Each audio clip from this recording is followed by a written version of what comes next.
Salam firman Tuhan pada hari ini di hari yang ke-112 tanggal 22 April tahun 2025. Diambil dari kitab 2 Timotius pasal 2 ayat yang ke-24. Kerja untuk Tuhan, sabar dan ramah. Itulah perikop. Sebagai nats adalah sebagai berikut. Sedangkan seorang hamba Tuhan tidak boleh bertengkar, tetapi harus ramah terhadap sesama dan harus ramah terhadap semua orang. Ia harus cakap mengajar dan sabar. Bahasa Indonesia sehari-hari dikatakan demikian. Orang yang bekerja buat Tuhan tidak patut bertengkar. Ia harus ramah terhadap semua orang dan dapat mengajar orang dengan baik dan sabar. Dalam bahasa Batak Toba Siganopari di dok songonon. Unang ma si parbada na poso ni debata. Ikon burjudo ibana tusuri halak. Ikon malo jala sabar do ibana. Mangajari.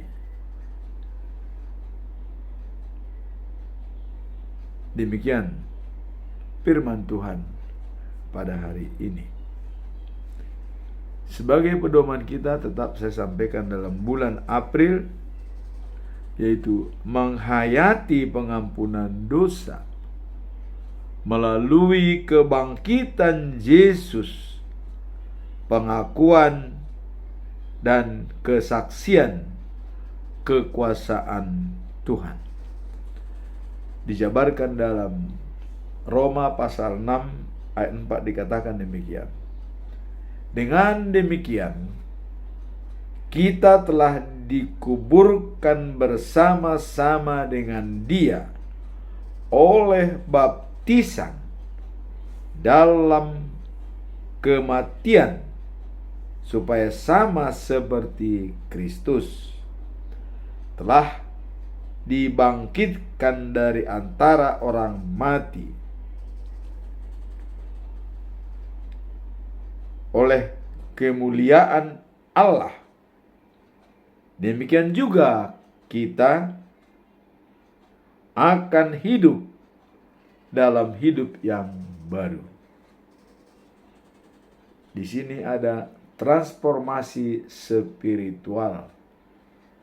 Melalui baptisan kudus, kita menjadi sama dengan Yesus karena sudah menyatu dengan Dia.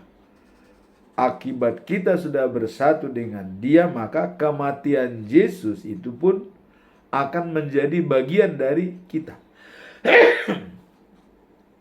Demikian juga kebangkitannya juga merupakan bagian dari kita setelah kita dibaptis atas nama Yesus.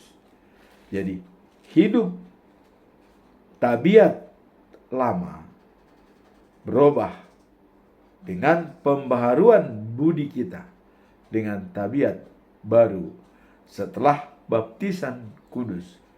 Dibaptis dalam nama Allah Bapa sebagai sumber kehidupan dan dibaptis dalam nama Tuhan Yesus Kristus sebagai juru selamat dunia yang mendamaikan kita dengan Allah.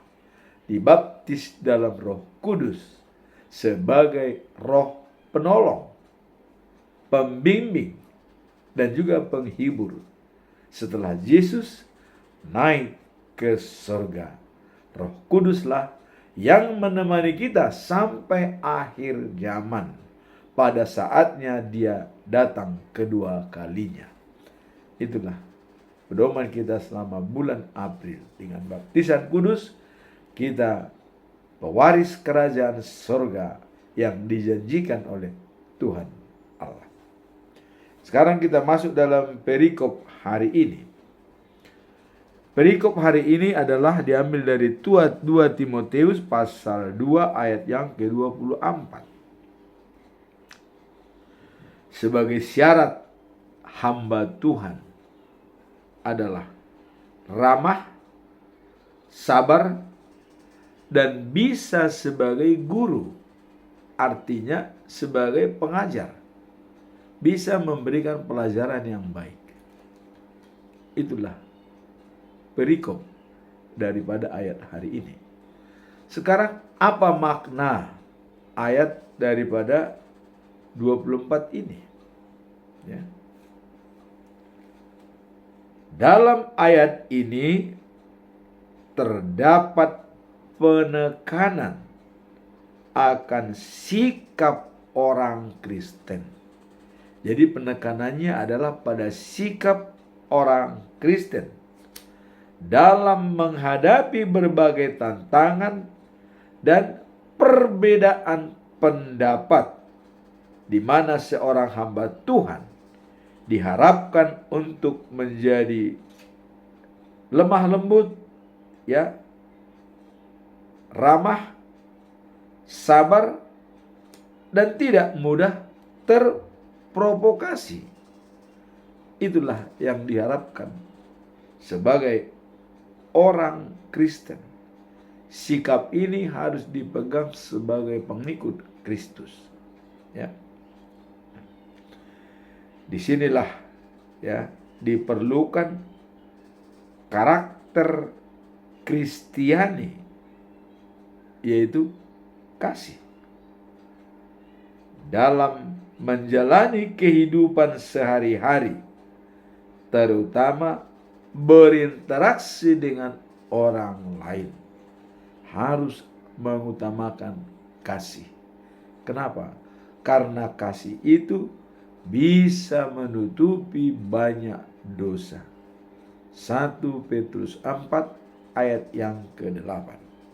Kasihilah sungguh-sungguh sesamamu, karena kasih itu bisa menutupi dosa. Artinya bisa menjadi baik dan menjadi menyenangkan hati Allah apabila kita sudah saling mengasihi. Kemudian apa pesan moral yang perlu kita petik dari perikop ini sebagai pegangan kita dalam hidup sehari-hari? Pesan moralnya adalah sikap lemah lembut dan sabar. Nah, jadi lemah lembut dan sabar merupakan kunci untuk menciptakan hubungan yang harmonis dan saling menghargai di tengah keberagaman. Jadi sikap lemah lembut, ya, sabar merupakan kunci untuk menciptakan hubungan. Jadi menciptakan hubungan itu adalah dengan lemah lembut dan sabar. Bagaimana definisi sabar? Ya, kita lihat ya, dalam Amsal pasal 16 ayat 32 dikatakan, orang sabar melebihi seorang pahlawan. Itulah kalau kita sabar. Jadi kita sudah melebihi seorang pahlawan kalau kita sabar. Apalagi dengan kesabaran dan menguasai diri. Itu melebihi seorang yang menaklukkan sebuah kota. Artinya sabar dan menguasai diri, kita sudah sebagai pahlawan dan juga sudah memenangkan perperangan, pertempuran. Itulah kelebihan orang sabar dan menguasai diri.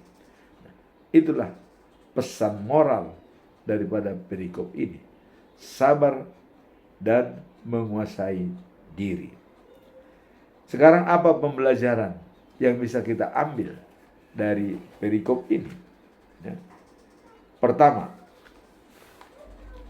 dalam menghadapi perdebatan atau situasi yang menantang, seharusnya kita tidak hanya menggunakan kata-kata, tapi juga pendekatan yang bijak dan penuh kasih. Jadi ada approach making, ya, pendekatan yang baik, yang bijak, persuasif. Bukan hanya kata-kata, tapi juga pelaksanaan. Nah, itu pembelajaran yang pertama. Jadi tidak hanya mengatakan, tetapi kita harus berbuat dan menjalankannya. Demikian juga kalau firman Tuhan, ya. Jadilah pelaku firman, bukan hanya mendengar saja. Kalau bukan demikian, kita bisa seorang menipu diri. Jadi seorang yang mendengar firman tapi tidak menjalankan, dia adalah penipu dirinya sendiri. Nah, jadi di sini dikatakan tadi, jangan hanya sebatas kata-kata, tapi pendekatan yang baik, approach making, untuk mengatasi perdebatan-perdebatan yang sengit, yang bisa membuat kita jadi kurang sehat, ya, bisa pikiran kita menjadi tidak netral atau jadi labil, ya, bisa berubah. Nah, jadi di sini dikatakan adalah sabar, tadi perkataan sabar dan menguasai diri. Nah, kemudian di sini adalah dikatakan bahwa pendekatan untuk menjalankan bagaimana sebenarnya kesabaran dan penguasaan diri itu dilakukan terhadap sesama.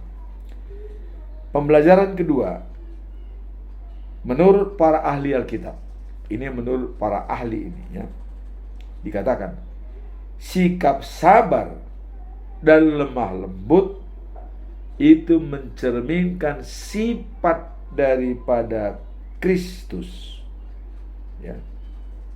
Jadi sifat Kristus sendiri adalah lemah lembut dan sabar. Dan ini sudah dibuktikan pada waktu di kayu salib. Coba. Dia, ya, sudah dikatakan sangat disiksa, dihina di tiang salib itu. Sudah dimaki-maki dan juga ditempeleng, ya. Bahkan diludahin sama orang-orang. Tapi dia tetap sabar. Apa yang disampaikan di kayu salib? Ya Allah, ampunilah mereka, karena mereka tidak tahu apa yang diperbuat. Coba, sudah diludahi, sudah dicaci maki, sudah diolok-olok, tapi Yesus mengatakan mereka tidak tahu apa yang diperbuat. Wah, bukan mainnya. Jadi kalau kita juga mungkin menyatakan seperti itu, kalau kita dihina orang, dicaci maki, dituduh macam-macam, ya, kita hanya mengatakan mereka tidak tahu apa yang diperbuat. Jadi kita anggaplah itu kebodohan mereka. Nah, kalau mereka bodoh, apakah kita sikapi juga dengan bodoh? Tentu tidak. Jadi Yesus punya karakter sabar dan lemah lembut. Itu yang mau kita pakai pembelajaran dari perikop ini. Nah, kemudian pembelajaran ketiga, kita diajarkan untuk tidak mencari-cari perpecahan, melainkan untuk membangun perdamaian dan saling pengertian. Jadi tidak membesar-besarkan masalah kecil ya menjadi besar. Tapi kalau bisa ya mengecilkan semua persoalan, dan lama-lama kasih yang berjalan bisa menutupi dosa, dihilangkan. Kalau sudah kasih yang berjalan, semua akan bisa tercipta dengan baik. Ini juga terjadi pada komunitas kita, ya, pada komunitas. Sering kita dicaci maki atau dituduh macam-macam. Nah, bagaimana sikap kita? Ya. Kalau sudah misalnya mereka mengaku itu salah, kita juga harus mengampuni. Ya. Kita hanya ingin sama-sama penyelesaian masalah. Artinya, tidak ada yang berdosa dengan adanya perdebatan dan pertengkaran yang terjadi. Semua bisa diselesaikan dengan damai.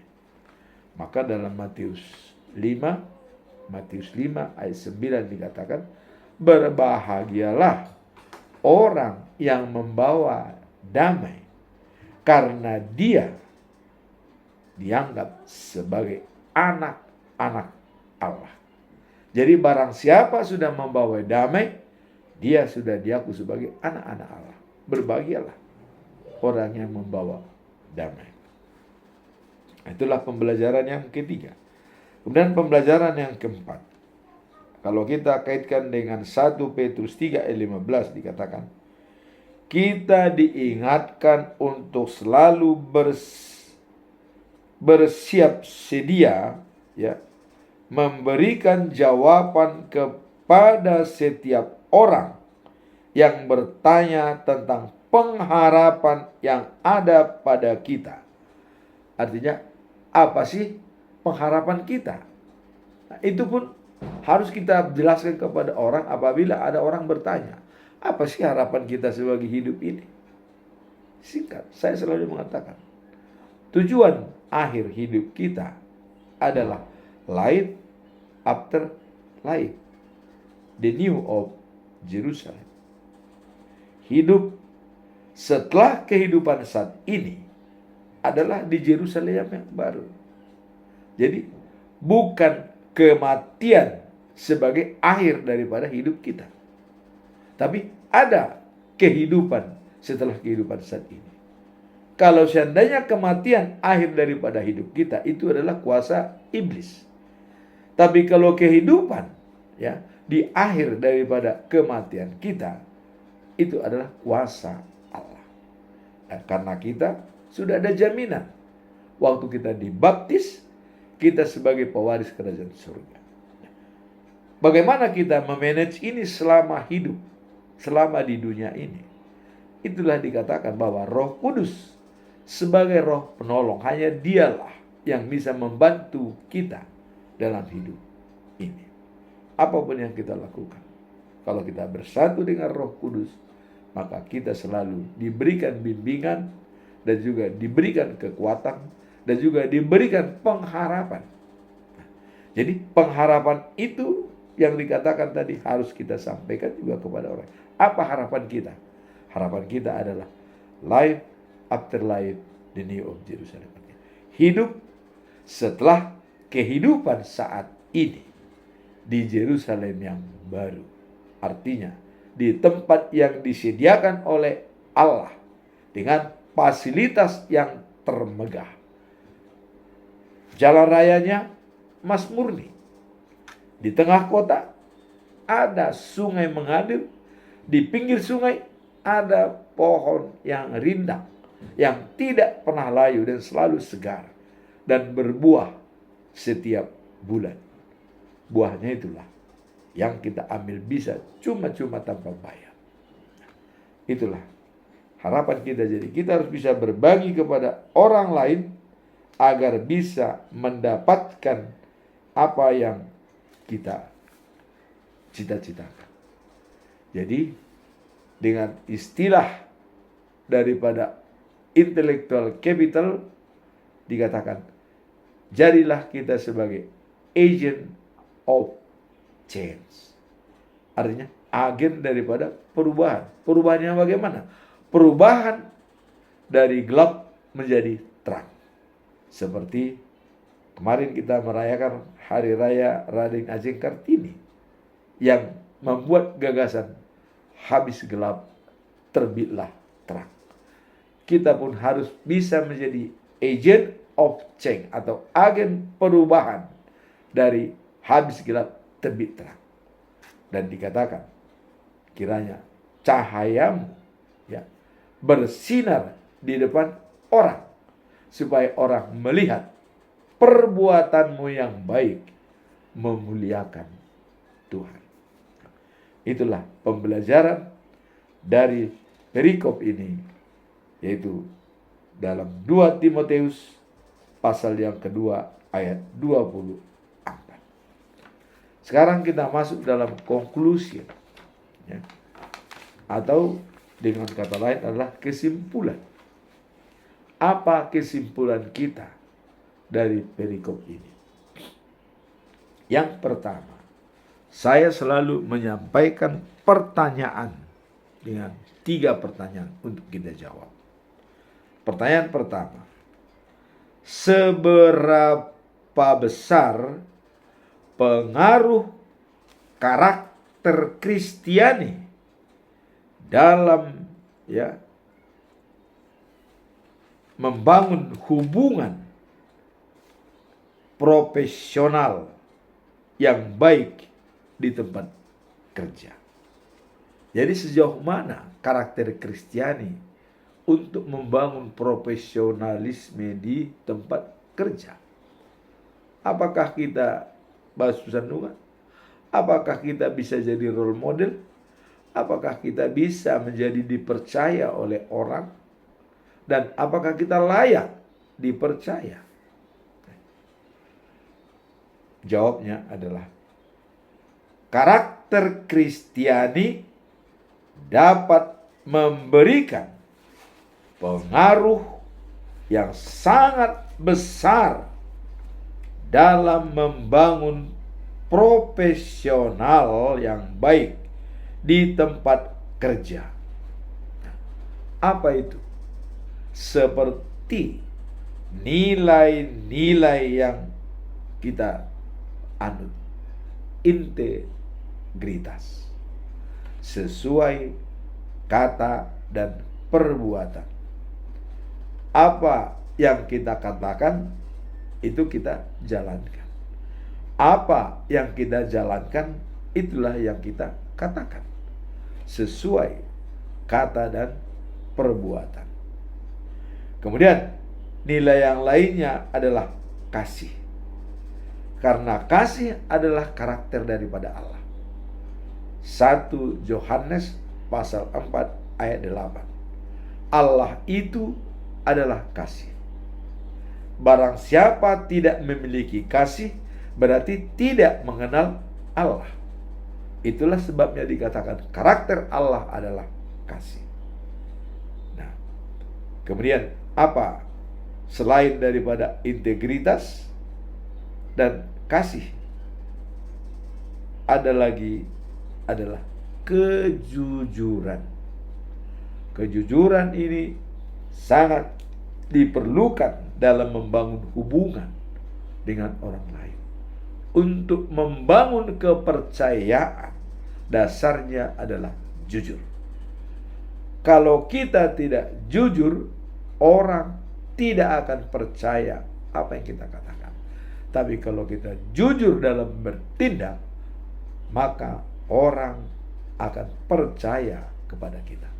Demikian juga Tuhan juga seperti itu.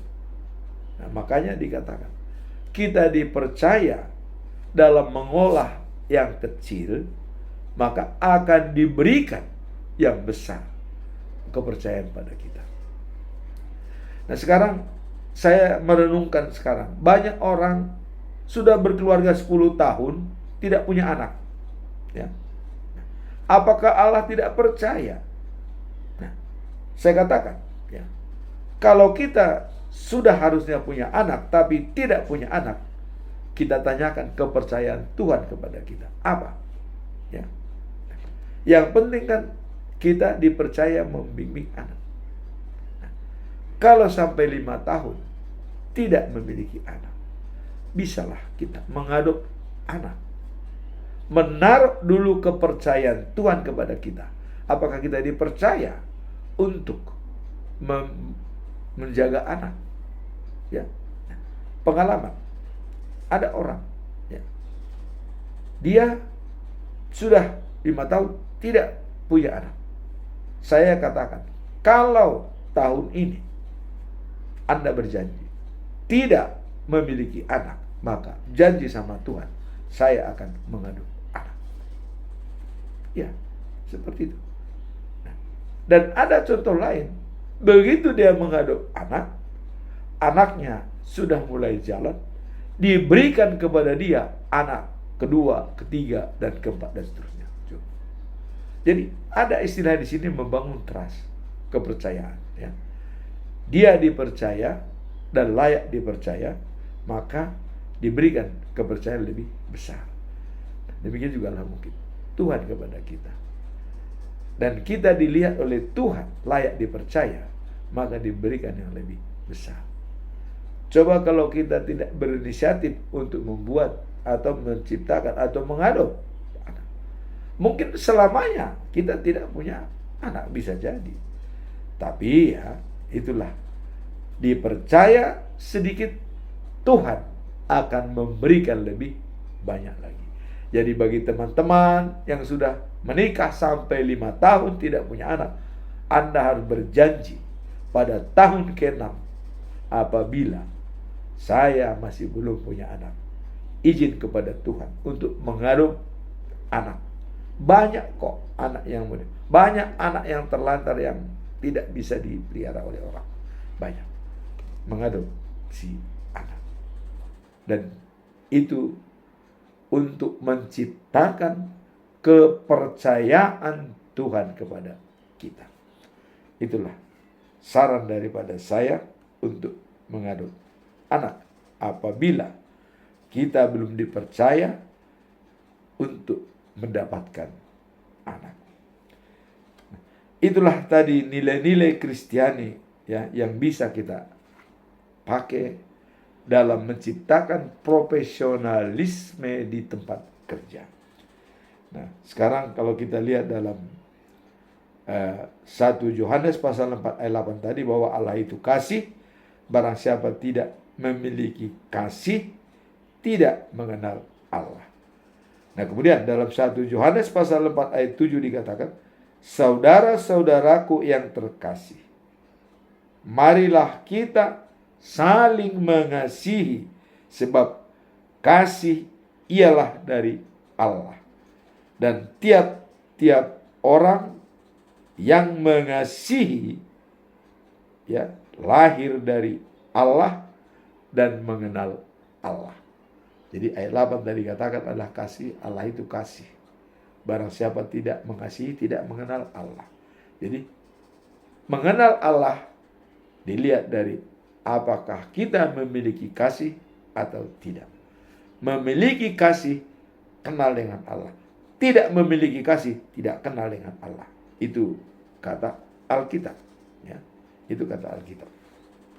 Nah, sekarang kita masuk dalam pertanyaan yang kedua.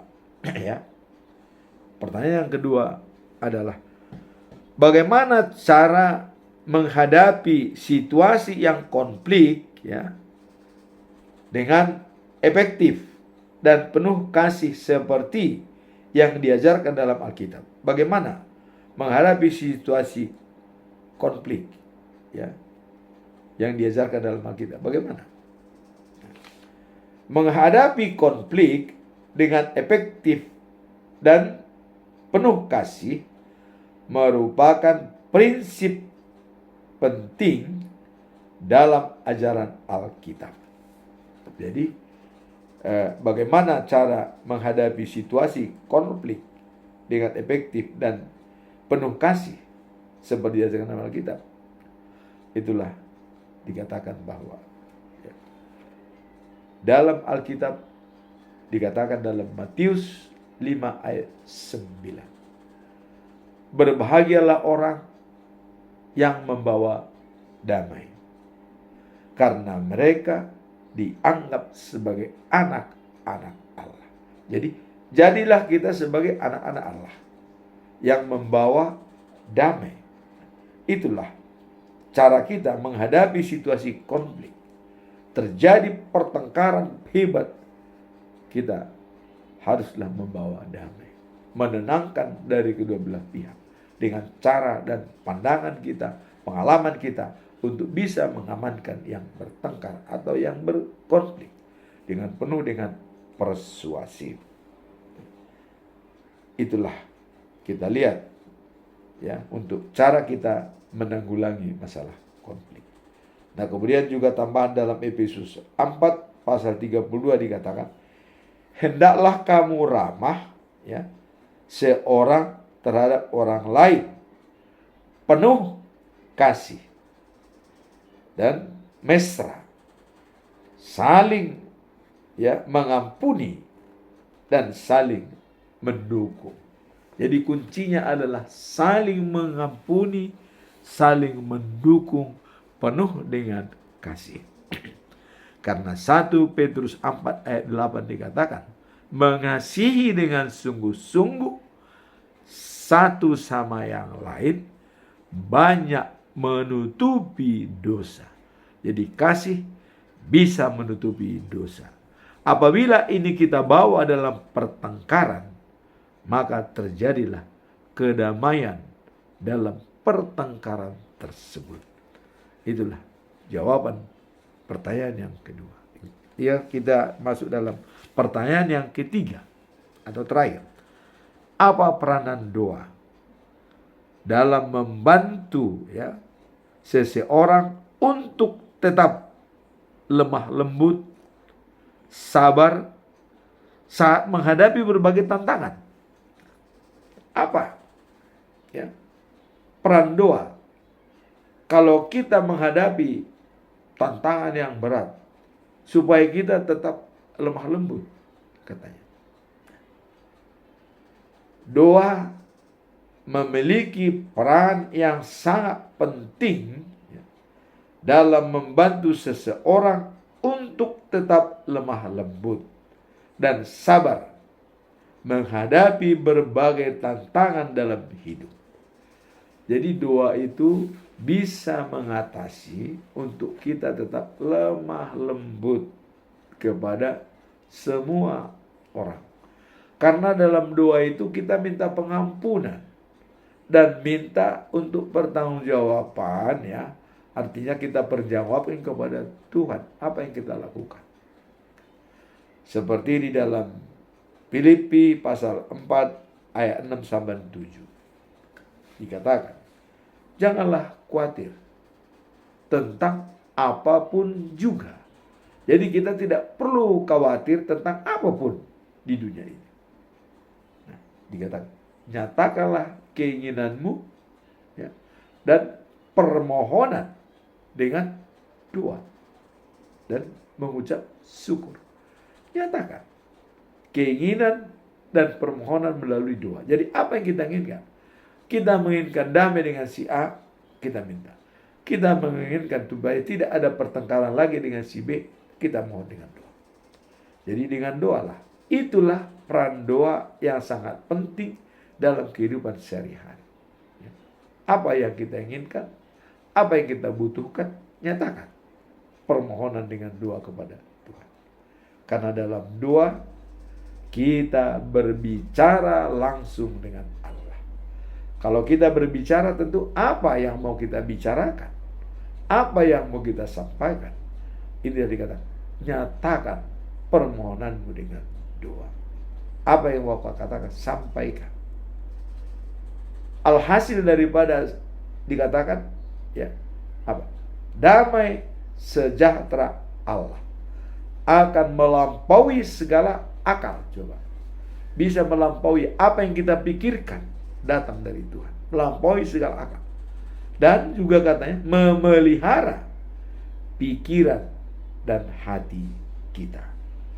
Itulah jawaban daripada peran doa dalam menghadapi tantangan untuk tetap lemah lembut dalam keseharian kita.